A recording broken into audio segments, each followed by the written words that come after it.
do Evangelho de Mateus, capítulo 16, dos versículos 21 ao 27. Naquele tempo, Jesus começou a mostrar a seus discípulos que devia ir a Jerusalém e sofrer muito da parte dos anciãos, dos sumos sacerdotes e dos mestres da lei, e que devia ser morto e ressuscitar no terceiro dia.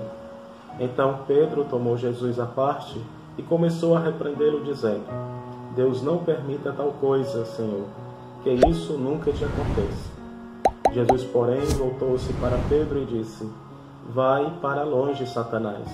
Tu és para mim uma pedra de tropeço, porque não pensas as coisas de Deus, mas sim as coisas dos homens. Então Jesus disse aos discípulos: Se alguém quer me seguir, renuncie a si mesmo, tome a sua cruz e me siga. Pois quem quiser salvar a sua vida vai perdê-la, e quem perder a sua vida por causa de mim vai encontrá-la. De fato, que adianta o homem ganhar o mundo inteiro, mas perder a sua vida? O que poderá alguém dar em troca de sua vida? Porque o Filho do Homem virá na glória do seu Pai com os seus anjos, e então retribuirá a cada um de acordo com sua conduta. No Evangelho de hoje, que é a continuação do Evangelho de domingo passado, em que Pedro revelava a identidade de Jesus como Messias, e Jesus terminava o Evangelho de domingo passado pedindo para que os discípulos não espalhassem da sua identidade messiânica. O Evangelho de hoje faz exatamente referência à concepção ou à consciência da missão messiânica que Jesus tem de si e como ele deve desenvolver. Porque a concepção que os apóstolos, os discípulos ou o pessoal da época tinha do ser Messias era exatamente como está no Salmo 72, em algumas profecias de Isaías, que o Messias era aquele que iria reinar de norte a sul e com muita pompa e poder, etc. E Jesus diz diferente: tem que ir a Jerusalém e lá vai sofrer muito por causa dos anciãos, dos sumos sacerdotes e dos mestres da lei. Aqui representam três categorias, digamos assim, de concepção, de mentalidade. Os anciãos representam os guardiões da tradição. Sempre se foi feito assim, não tem espaço para o novo. E os sumos sacerdotes representam os guardiões do culto, daquele culto comercial, em que sempre eu faço algo para Deus para ter sempre algo em troca.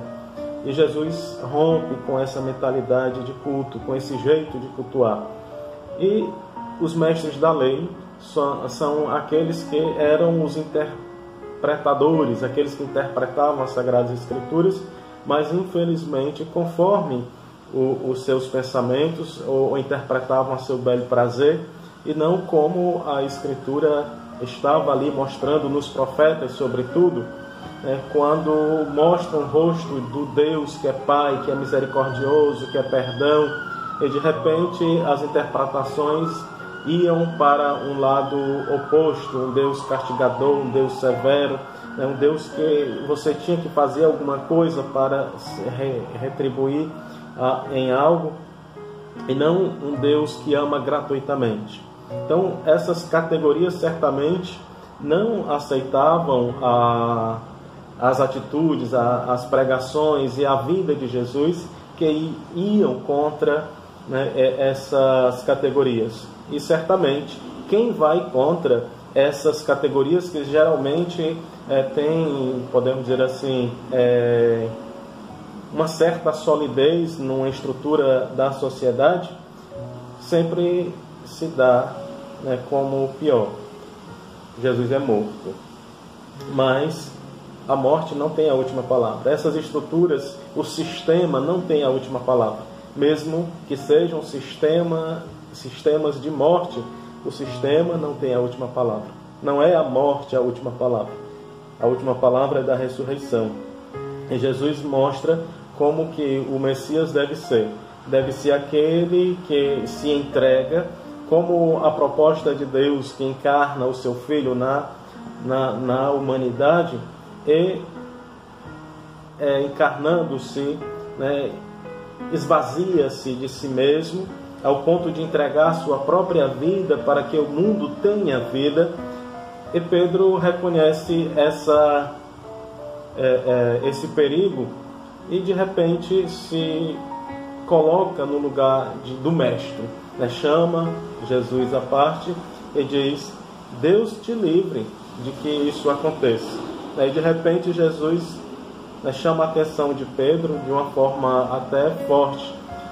A nossa tradução, né, litúrgica diz: vai para longe, mas a tradução, né, do original é: vai para atrás de mim, vai atrás de mim. É exatamente isso. Quem quer ser discípulo de Jesus sempre tem que estar atrás dele, não tomando, né, a posição do mestre, mas aquele que deve seguir Jesus tem que estar sempre atrás dele. Vai para trás de mim. Algumas traduções diz: distancia-te de mim, ou vai para longe, mas a expressão mais correta é: vai para trás de mim. E Jesus diz as condições para ser discípulo dele. Quem quer ser o meu discípulo, renegue a si mesmo, tome a sua cruz e me siga. A cruz aqui não é como muitas vezes a gente interpreta. Por exemplo, a gente é acometido de um sofrimento, de uma doença, não sei, e de repente diz: não, eu tenho que aceitar porque é vontade de Deus, essa é a minha cruz. Ou muitas vezes a gente encontra nos matrimônios, por exemplo, situações difíceis de convivência e de repente se diz: não, eu tenho que aceitar porque essa é a minha cruz. Não é isso que Jesus está dizendo aqui. Não. Jesus está dizendo que quem quer ser discípulo dele tem que fazer a opção de escolher a cruz, de ser pregado na cruz como ele foi. Essa é a verdadeira cruz que leva à salvação.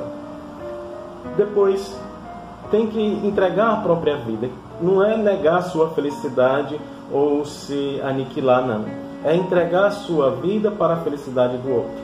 É sempre pensar no outro. Porque se a gente pensa até, não, eu vou fazer isso aqui porque eu vou ganhar o céu, a gente está tendo ainda o pensamento em si, né? Eu vou fazer isso, eu vou entregar a minha vida porque o amor é assim, o amor é gratuito, o amor é livre, a gente não espera recompensa, como fez Jesus. Depois, quem quer ganhar a sua vida, o que eu devo ter em troca da vida? O que? O mundo diz que essa vida é curta, essa vida é breve, e por isso eu devo vivê-la com o carpe diem, ou seja, aproveitando todo momento possível, porque daqui a pouco eu já não existo mais, né, nesse plano. Então eu tenho que aproveitar com o prazer, com o ter e assim por diante. E de repente a gente se dá, né, por iludido, porque há algo maior. Se eu quero ter a vida e uma vida que não se acaba aqui, então o que eu devo fazer? Devo me colocar atrás de Jesus, ou seja, fazer o que ele fez. Quantas pessoas na história tiveram tantas riquezas e hoje ninguém sabe o nome delas? Mas tantas pessoas também na história nunca tiveram nada, mas doaram a sua vida em favor do irmão, em favor do outro, em favor do pobre, em favor do necessitado. Hoje são reconhecidos como grandes figuras, sobretudo na história da igreja. Então é necessário que a gente vá compreendendo, né, esses ensinamentos de Jesus para estar sempre atrás dele. Depois, para concluir, Jesus diz assim: o Filho do Homem virá na sua glória, ou melhor, virá na glória do seu Pai com os seus anjos, e então retribuirá a cada um de acordo com a sua conduta. De acordo com a sua conduta, não com a nossa conduta, mas de acordo com a conduta do Filho. O Filho que mostra o Pai, né? O Filho que mostra as obras do Pai. Então, o nosso julgamento será a partir dele. não a partir de nós, do que nós fazemos de bom ou de belo. É a partir do belo, é a partir do bom, como Jesus disse. Só um é o bom, o Pai, e Jesus nos revela isso. Então, quem quer ser discípulo de Jesus, exatamente, deve se colocar no segmento dele, fazendo as opções que ele fez, inclusive a opção da cruz.